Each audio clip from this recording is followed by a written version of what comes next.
Hi, I'm Quincas and I'm a synth DIY guy. Welcome to my review of the MSK007 Leapfrog Filter, a very unique voltage-controlled filter from North Coast Synthesis. It's the only filter of its kind in the modular world, a 5-pole VCF with a leapfrog topology, providing a musical near-elliptic low-pass curve with an extremely sharp cutoff. It's a chunky 3-board PCB sandwich with a sea of trim pots in the back. A complex and time-consuming but very rewarding project. Matthew Skala's uncompromising commitment to quality means everything is top shelf in this module, as evidenced by the choice of long-life, resistive plastic pots. Matthew sent me a large box with 3 kits inside: the transistor mixer, the leapfrog, and the transistor ADSR. We'll get to the other 2 in upcoming videos. The leapfrog kit comes with everything you need to build it. A super nice anodized aluminum panel with very unique graphics, some panda stickers, which my daughter was super happy about, 3 high quality PCBs, a tarot card as usual, a power cable, high quality pots and knobs, and all of the other electronic and hardware components needed to complete the build. The integrator caps are polypropylene and all of the resistors are low tolerance. You even get a couple of tie wraps for the exponential pair assembly. Everything neatly packaged and labeled. I like to lay everything out on my workbench before starting. Take note that the spacers come in 2 different sizes. Make sure you keep them separate and use the right ones in the right spots. The build guide and manual for the Leapfrog can be found in the North Coast Synthesis homepage, and it is a massive 70-page document, more like a doctoral thesis than a DIY build guide. It contains step-by-step illustrated instructions on building the module, including some preliminary steps, as well as an in-depth discussion on how the circuit actually works. If you like doing DIY to learn, North Coast Synthesis projects are excellent for that. So make yourself a cup of coffee and read the document before you start. You'll be glad you did. On each board, the resistors lay flat so you can easily solder them from above all at once. As usual, start with low-profile components and go up in height gradually. Board 3 is the first you assemble, and it's mostly resistors and trim pots.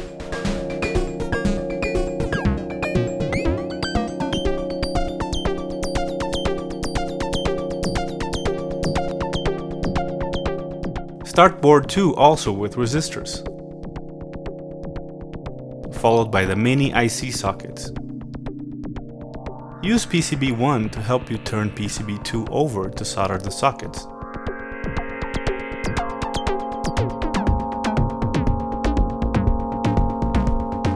Then install the 100 nanofarad bypass capacitors.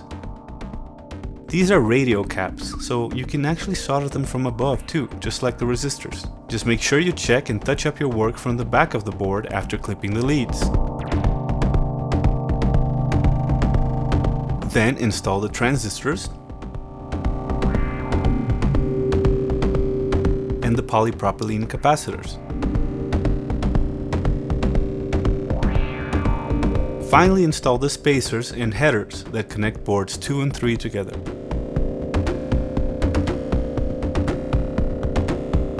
Board 1 has fewer components, as it's mainly the control board. Solder on the resistors, IC socket, and the capacitors.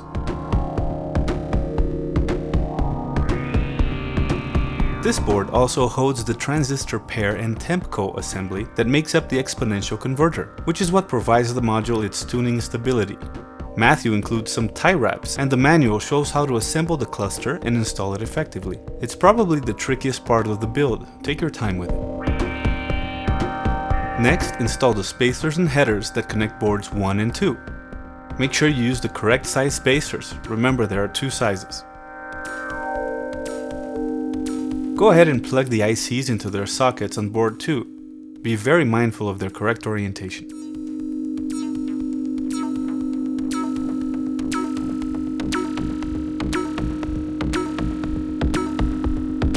Now it's time for the panel components.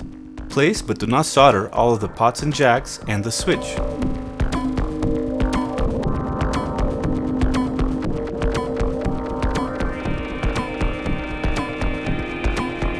Next, attach the panel, finger tighten the nuts, and then solder everything up.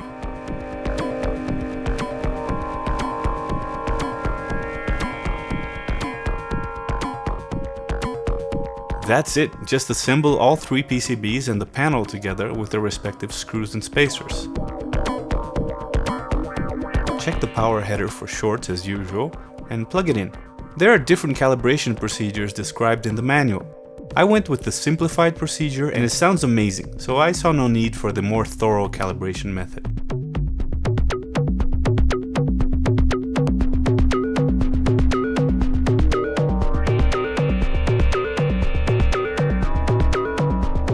My module worked perfectly on power up. I'm sure yours will too. This was an absolute pleasure to build, even if a bit time consuming. And the result is fantastic. Check it out in action. Okay, so one of the cool things that you can do with the Leapfrog filter is ping it. If you look at the manual in the section about patch ideas, if you send a sharp spike to the input with the VCA in feedback mode and set to almost oscillate but not quite, then you can ping it. Here I have the left side of my rampage triggering with the rising gate is triggering this Erica synth envelope generator with fast attack and decay. No sustain, everything counterclockwise basically. So when I hit the rampage button, it's going to trigger this envelope generator. I can modulate the pitch of the Leapfrog filter. There's a tiny little bit of delay there just to make it fun.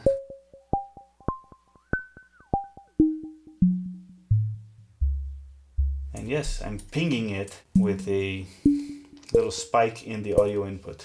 You can do that with white noise too, it makes it a little bit harsher. Now here's the patch I made to take advantage of that in a sort of a sound design context. The right side of my rampage module is generating a slow rise ramp with a quick fall. As long as it's in rise, the rising gate is going to be positive, and I'm splitting that into 2 different outputs here with my multiple. One of them is the left side of the rampage's trigger and the cycle input. So as long as this ramp is rising, this side of the rampage, the left side, will be triggered once and then will start to cycle. Now the speed of the cycle I'm controlling with this CV into the fall CV. So the fall rate of this side of the rampage is being controlled by what is basically the output of the right side getting split here. So one of the splits is going into the Leapfrog filter itself.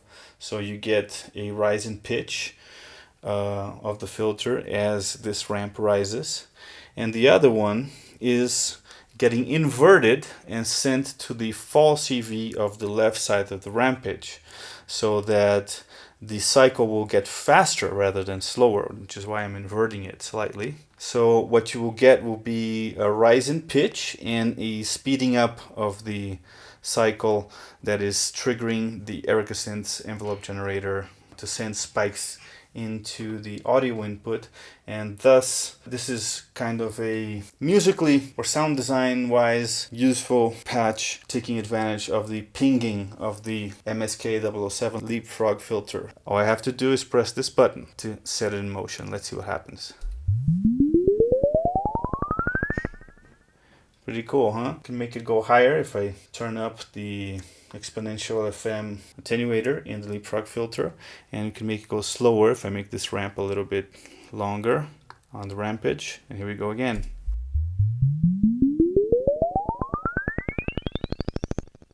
Pretty cool, huh? That's like for sci-fi or something. Anyway, that's one idea. Now I'm sure most people are actually curious to hear what the Leapfrog filter sounds like as a filter. So what we'll do is let's send it a saw wave from my even VCO. Let's turn the internal VCA into VCA mode for now. There we go. Let's turn off the effect so we hear this plane.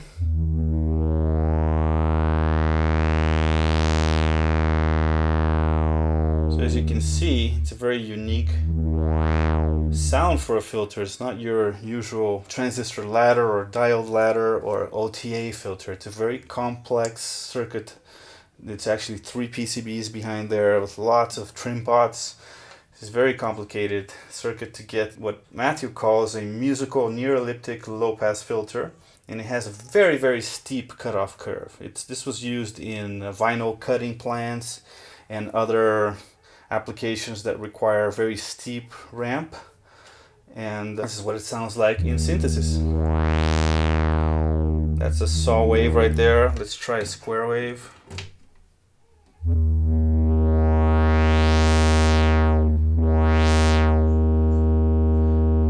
And this is all without any feedback, because the internal VCA can be used both as a VCA, as an output VCA, or as a feedback circuit. So let's turn it into feedback now. Check that out, it's a pretty cool sound. Now with the square wave. It's overdriving over here, so you'd want to attenuate it if you don't want the drive, but maybe you want it. It only drives in this particular spot right here. If I turn off feedback, then it doesn't overdrive anymore. Oh, it drives in a different little spot. So this is with feedback on, but on minimum. With the square wave, right? And with the saw wave. There you go. Now let's bring up like halfway. Still with the saw wave. Now let's bring feedback up to 15 minutes. 3 o'clock.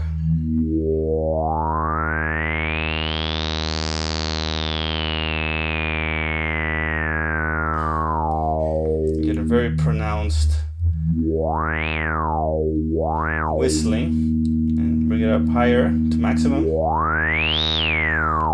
Well, then you're already mixing the self-oscillation with the input. In fact, it self-oscillates beautifully. There we go, from really low to really high. Super clean sine wave. Natural sine wave. This is not arrived at via wave shaping. It's the natural wave that comes out of the filter in self-oscillation. And it's musical. Like if I send it a sequence from the BeatStep Pro, for example. Let's just send the pitch. And there's 1 volt per octave input, which I've calibrated. So let's create a sequence here. Oh yeah, and we can use the built-in VCA with just the gate directly on that. So there we go. Now when the gate turns up the internal VCA, it starts oscillating.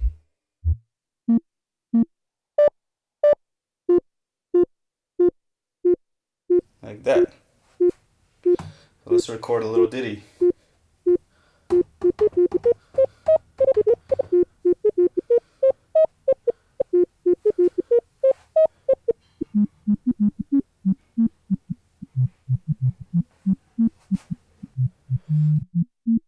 That's one of the cool uses. You can use it as a voice on its own.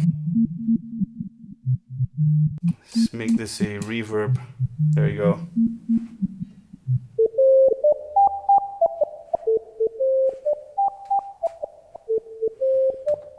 Make this sequence a little more complex.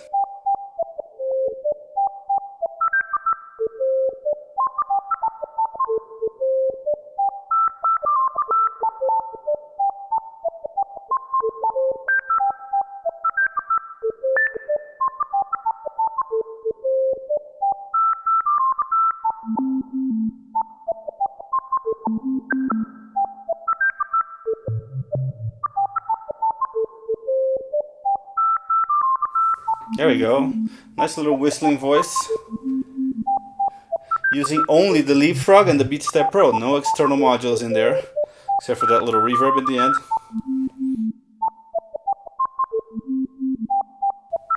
A little faster. So just recapitulating, I'm basically sending the gate into the VCA input. and the switch is in feedback mode. So basically when the gate is high, feedback activates, self-oscillation activates, and the pitch from the sequencer is going into the 1 volt per octave input of the filter itself. There it is, a little voice happening. Now let's do a musical patch using the Leapfrog filter as a filter in a subtractive type voice. Okay, so I'm going to turn off the cameras for now, set that patch up, and come right back.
Oh yeah, and check it out. If I set it to self-oscillate, it's actually got a linear FM input, which is the kind of frequency modulation that you would use on something like a bookless system. So let's send it the teaser VCO's sine wave as a modulation source. And now I'm doing West Coast type frequency modulation with 2 sine waves. Using the Leapfrog filter as a sine wave oscillator.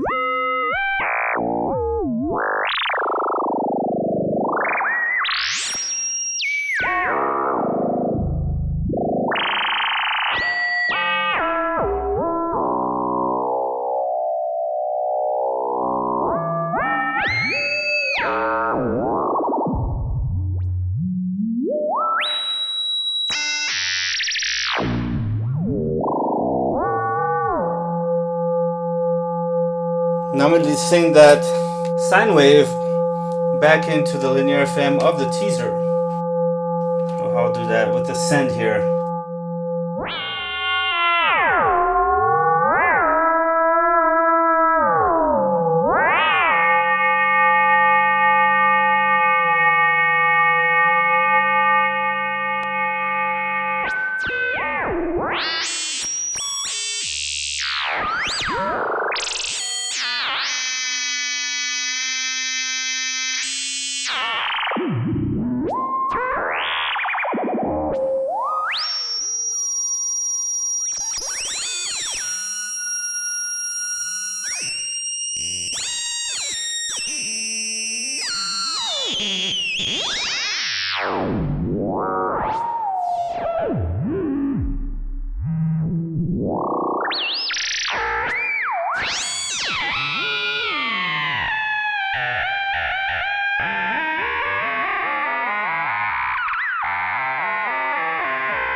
That's it. Thanks for watching. Stay noisy. See you soon.